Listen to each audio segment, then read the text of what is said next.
Engineer Gold Mines is focused on the exploration and development of the historic high-grade Engineer Gold Mine situated 32 kilometers southwest of Atlan, British Columbia. Engineer Gold Mines is fully permitted for surface and underground exploration with the drill program now underway. Engineer Gold Mines Limited trades on the TSX Venture Exchange, symbol EAU.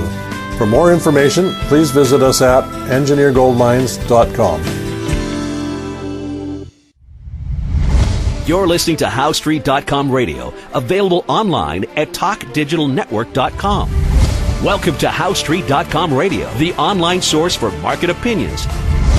Here is Jim Goddard. My guest is home ownership consultant Ross Kay from the wealthyhomeowner.ca, Canada's authority on home ownership. Welcome back to the show, Ross. And thanks for having me back on, Jim. Ross, today it was announced new home sales in the Greater Toronto area were up in the first 2 quarters of this year by 25% over the 10-year average. Susan asked us, I hear the market is stalling, I hear sales are rising, I hear rents are decreasing, and the next day rents are jumping up again. How can I make sense of all of this up and down story we're continually hearing? You're never going to make any sense of it, Susan. I mean, that's just simply how it is. You have a group of stakeholders who have, over the years, paid for advertisement in newspapers, and I guess even on network television, and those, or the network TV shows, CTV or CBC, you know, maybe they own newspapers themselves over the years. And for some strange reason, which I don't know, the press has allowed these people to comment, and for the whatever they say to be replicated as if it's the truth. And for some reason, journalists today don't seem to demand proof before they publish something. You know, it's like I said in the show lots of times. To us, it's just unbelievable that anybody would believe the Canadian Real Estate Association. Well, Ross, I'll just jump in here for half a second. When was the last time you ever saw a TV station run a story about a car dealership caught rolling back odometers? And then take a look at how many ads they run for car dealerships during their newscast. There you go. Yeah. There you go. So maybe they're not ignoring the problem, they just don't report it. No, and it just seems, and also seems that the press now has gained a real bias in certain directions. So I mean, it's just a cumulative impact, Susan, that you're dealing with. Really, the best thing for the average consumer to do when it comes to housing market information is don't listen to anybody. I mean, drive up and down your streets, I guess. Get your local, find out what the local people are asking for their homes. Don't worry about selling prices. Just see what they're asking for their homes and keep track of it. I guess, you know, if you're not getting outside assistance, that's probably the only thing that you can do. I mean, check with the dog walkers. They know exactly what's happening in every neighborhood. Yeah, they do. Or your hairdresser. You know, your barber. They've always been reliable people to find out what's happening. The good thing about real estate is it's a topic everybody discusses. I mean, when I was selling homes, it was almost embarrassing at times. Almost every place you went, people would want to be talking about the housing market, and I'm not there to sell my business. I'm there for other reasons. This headline today, you quoted, Jim, the 25% over the 10-year average. Well, here's another example, Steve. What you have is you have compressed sales, condensed sales. So you had a period of time last year where the builders were not working in their sales trailers. So people couldn't go out and actually buy a home. When that opened up, fully opened up again, it took a while for those builders to get fully active again. They had a whole bunch of health protocols that they had to worry about. And it wasn't really until the vaccination rate had picked up where people were actually going out and visiting the sales trailer for brand new homes. So it's anybody who would believe that a 25% increase over the 10-year average is busy after being locked out for a year. I mean, it just defies logic. But yeah, I mean, that's what the news headline says. So what narrative are they fostering? Like whose benefit are these narratives for? When the Canadian Real Estate Association came out with the average house price was worth $716,000 earlier this year. I think it was April. Does anybody not go on realtor.ca and see that the lunacy of that statement? Does anyone not review the actual reports that the Canadian Real Estate Association produces that just debunks everything that they just said in the report? No. The press picks it up. So all I can tell you, Susan, is this. Any narrative that you hear about housing market, the rental market, is a narrative created to support someone. Most of the people who speak about it, let's say you hear a local realtor speaking on television. I saw another one here for some guy out in Alberta. I go to realtor.ca and I do a realtor search, and that realtor search I can find out how many active listings the fella has. He has one house for sale, and it's a shared list. So here's a guy who doesn't even have one house for sale, being arrogant enough to go in a national newspaper and speak as if he knows what he's talking about in a housing market. Whenever you hear a real estate agent or a broker speaking, simply go to realtor.ca, do a realtor search for their name, and it will, there's a section that comes up that says their listing. Now, not the office listings, the actual agent. We did a check on this the other day. 5 of the major news reported sources over the last year, the grand total for all 5 of those sources was 7 listings for sale. 5 sources who were reported as experts, yet between them, they only actually had 7 houses for sale. I mean, the insanity. My wife was 8 months pregnant, and she carried 8 listings. And she would never have pretended that she was expert enough to comment about a housing market. Maybe 30 years later she would. But these are the narratives that you get to. This, what did I hear? Urbanation. So look at the source of any talking point that you read in a newspaper. If it's a trade association, i.e., Canadian Real Estate Association, the BC Real Estate Association, the Ontario Real Estate Association, or if it's an MLS system, the Real Estate Board of Greater Vancouver, the Real Estate Board of Fraser Valley, the Real Estate Board of Calgary, the Toronto Real Estate Board, the Hamilton Burlington Real Estate Board. All of these real estate boards, the narratives they are putting out there is simply so their members can earn commission. There is no legal requirement. They have no articles of incorporation where there is any requirement at all to accurately analyze the market for the public and report on that. The only legal obligation they have is to service their members. New homes market, Urbanation. Urbanation is a marketer for builders. So why would you believe Urbanation? Rentals.ca. Rentals.com is a website marketing platform who doesn't get any business. So they come up with these crazy reports about rental rates.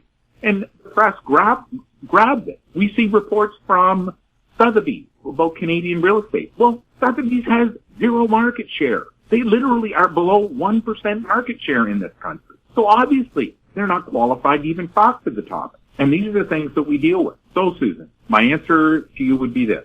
Don't believe anybody. Simply look at the source of and what's being quoted. If it's a trade association, an MLS system, a nonprofit, those people all have an agenda.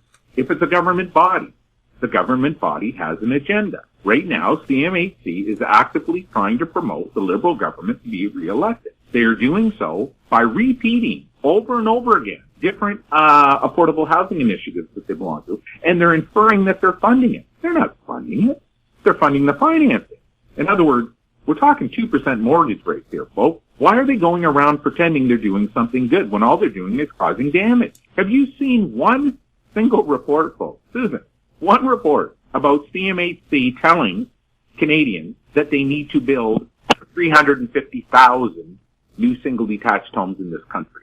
Have you heard that? Have you heard them say that they need to build 1 more single-detached home? Has the government done anything to have the construction of single-detached homes increase after falling for the last 16 years? No, nothing. Everything is a narrative, Susan. I'm sorry to say that's the way that it is. You are required to be a critical thinker, especially with home ownership wealth, the biggest consumer of your monthly income, and you have to seek outside sources who are unbiased and have nothing to gain. The market's going up, they tell you the market's going to go up. The market's going to go down, they tell you the market's going to go down. But they also measure the warrant. So that's all I can answer the question, Susan. Look at look who's speaking, see what narrative they're trying to fill, and that inevitably will determine whether or not you can believe. We'll have more with Ross Kay right after this. Media recognition from Bloomberg, Reuters, recycling trade publications. Patented process for 100% recovery of critical metals, including cobalt, lithium, nickel, manganese, aluminum. American Manganese is focused on recycling lithium-ion batteries for electric vehicles. American Manganese trades on the TSX Venture, AMY, the US, AMYZF, and Frankfurt 2AM. For more information, visit AmericanManganeseInc.com or phone me, Larry Ray, at 778-574-4444.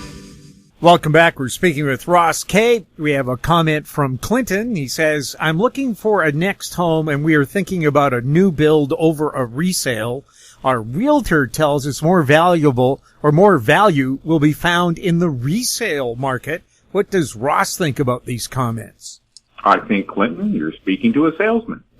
The person the realtor you're speaking to or the sales agent you're speaking to is a salesman. They're selling you on a narrative that we described to Susan in the last section. Look at, good.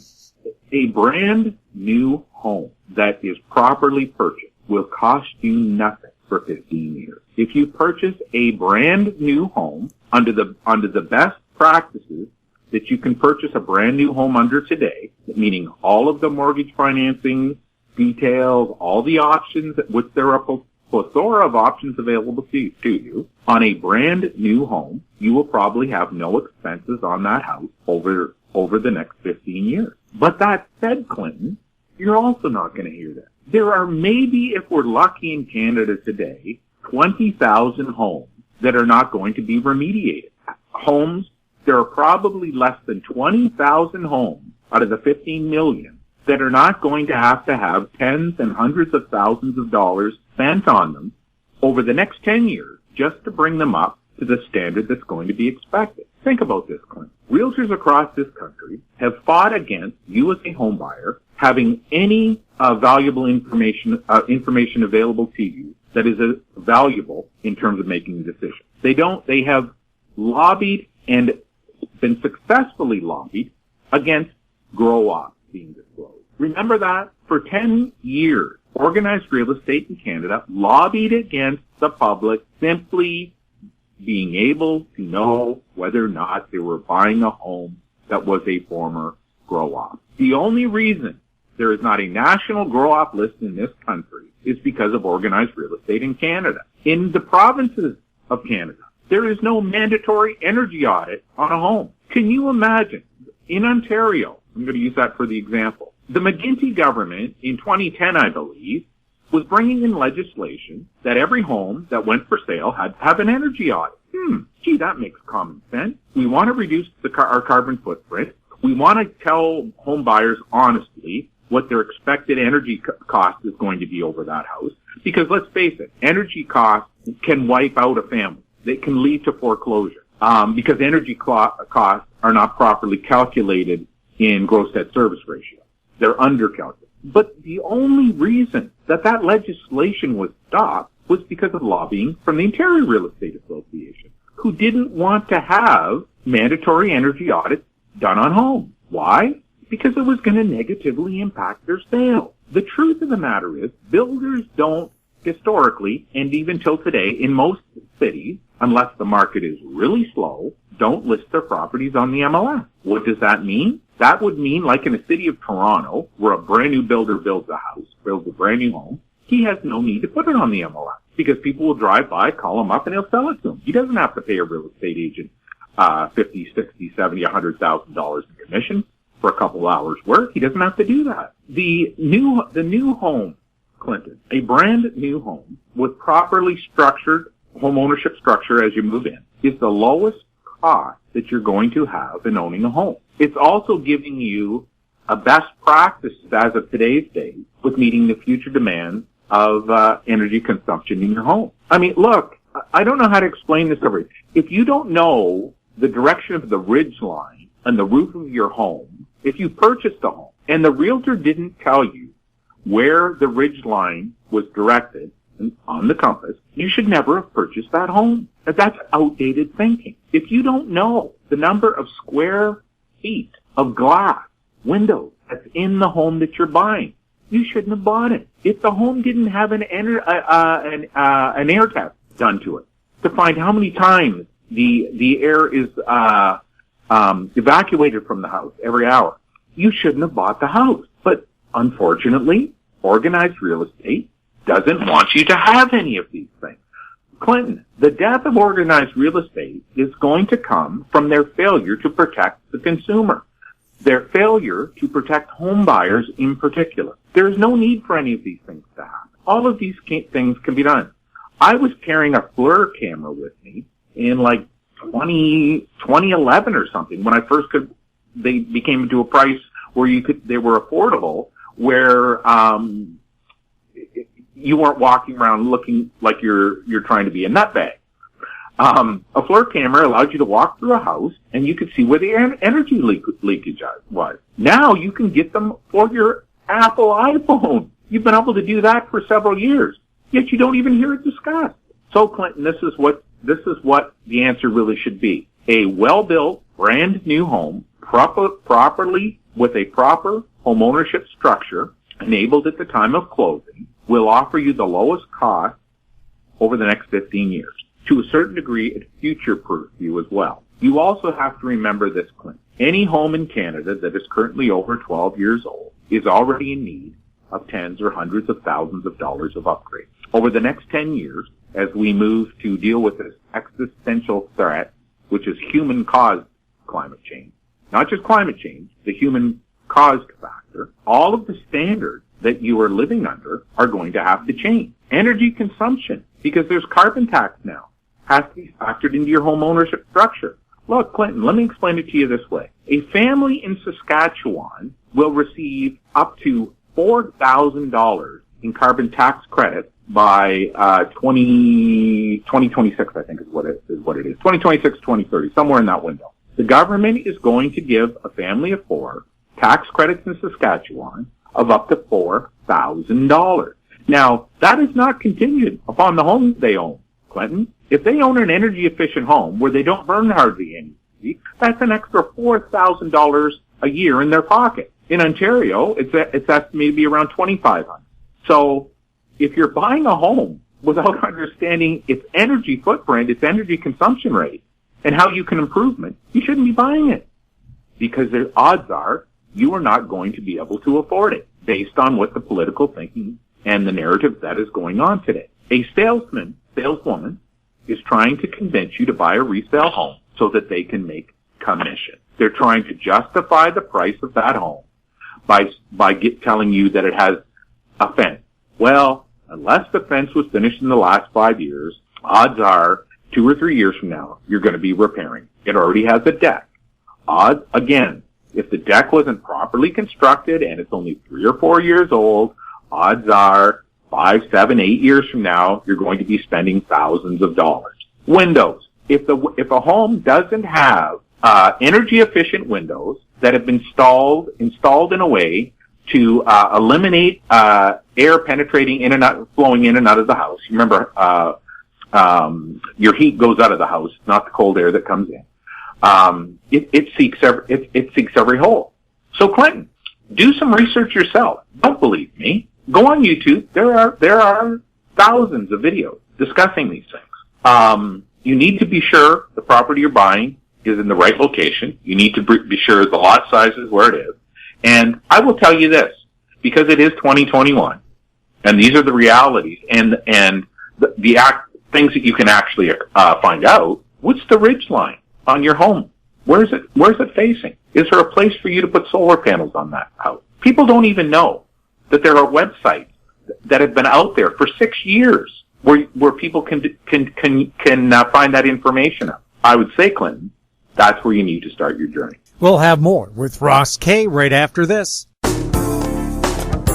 Don't miss out. Stay informed. Receive the HowStreet.com weekly recap with thought-provoking podcasts, radio, and articles delivered to your inbox. Sign up for the HowStreet.com weekly recap on our homepage at HowStreet.com.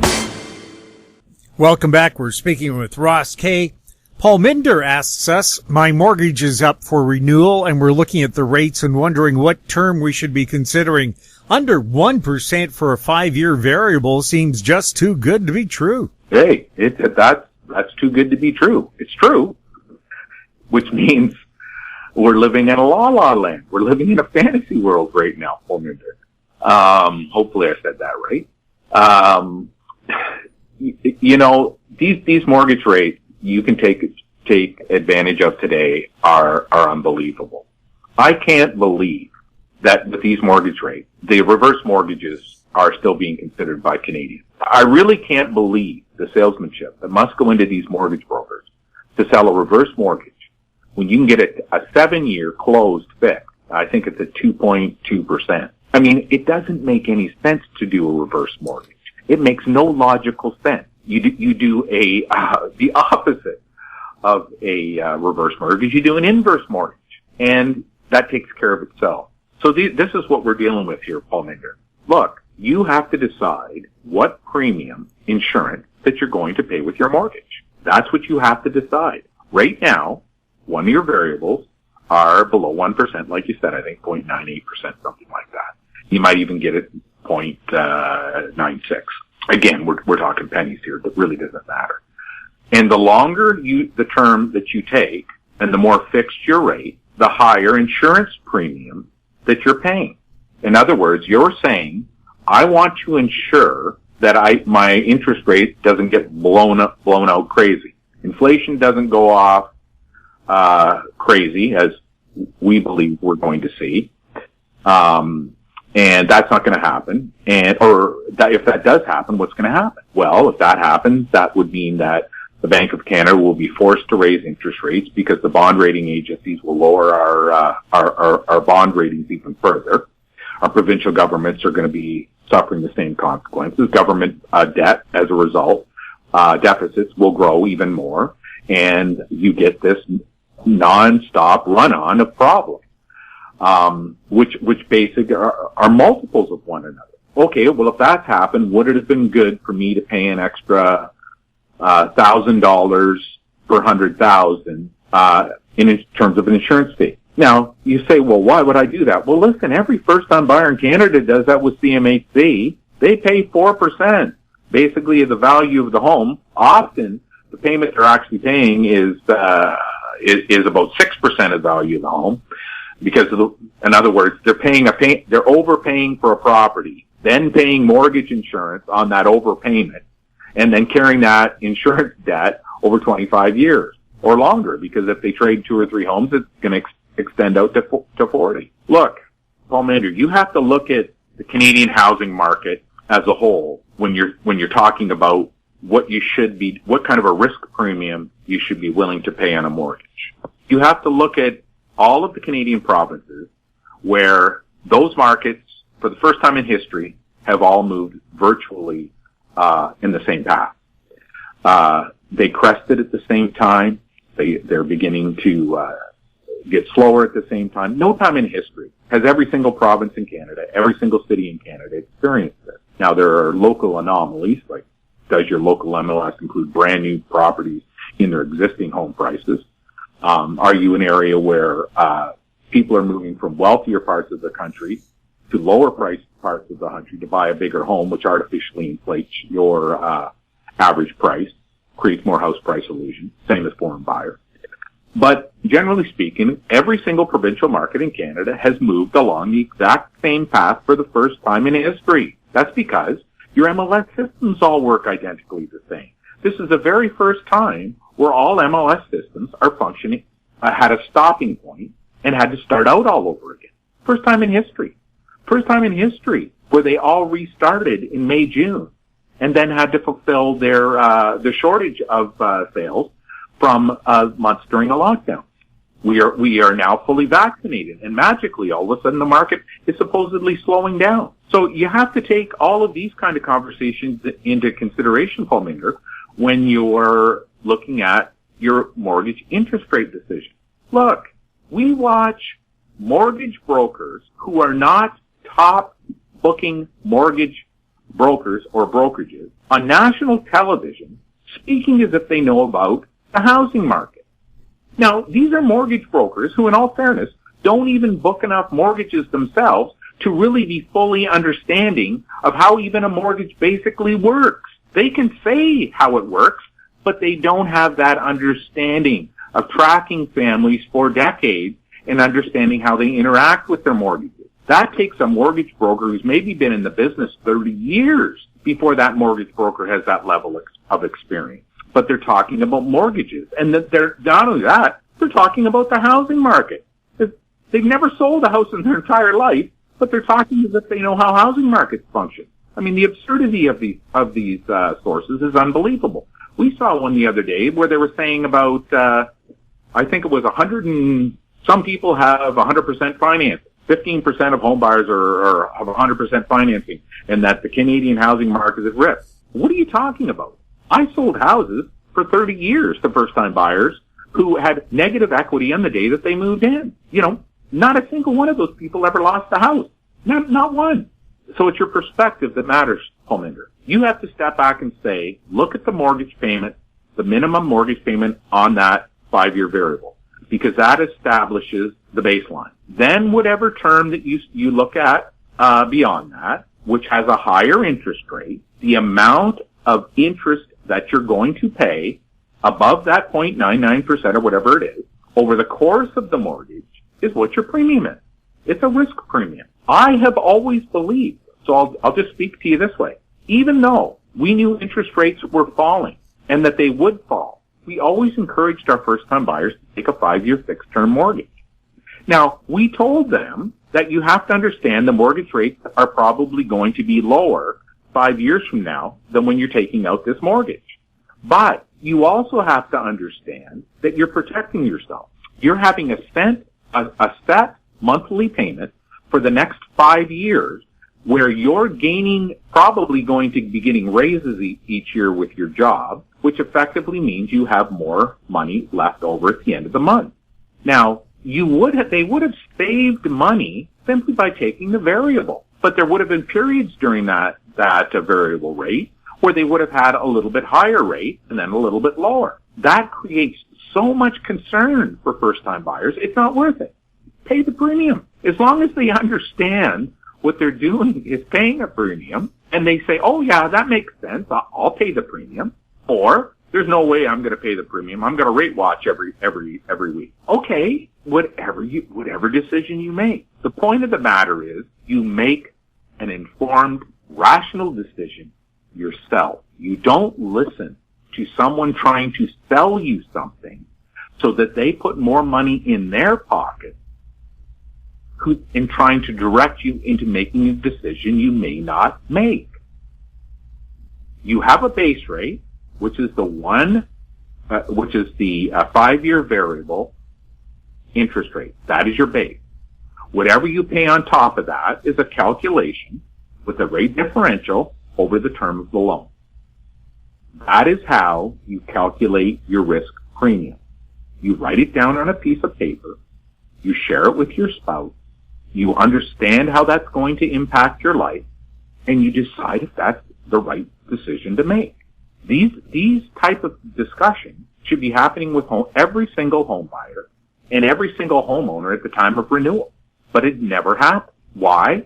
Because people need to sell you something. They don't have enough business where they can afford to lose a sale. The beautiful thing about my career in real estate, my career with homeowners, is that I was never put in that place. I was always able to tell the truth because the sale was going to come tomorrow one way or the other. I didn't have to worry about it. The only time I had to worry about sales was when I gave up my real estate license. Ross, thank you so much for chatting with us. And thanks for having me on, Jim. My guest has been home ownership consultant Ross Kay from the wealthyhomeowner.ca. If you have any questions for Ross, we'll ask that question for you if you send it to info@housestreet.com. Find us on Twitter @HouseStreet. Our YouTube channel is Talk Digital Network. We're also on Facebook. I'm Jim Goddard. Thank you for listening. Comments made on HouseStreet.com radio are an expression of opinion only and should not be construed in any matter whatsoever as recommendations to buy or sell any financial instrument at any time. Available online at TalkDigitalNetwork.com. HouseStreet.com radio is a production of House Street Media Incorporated.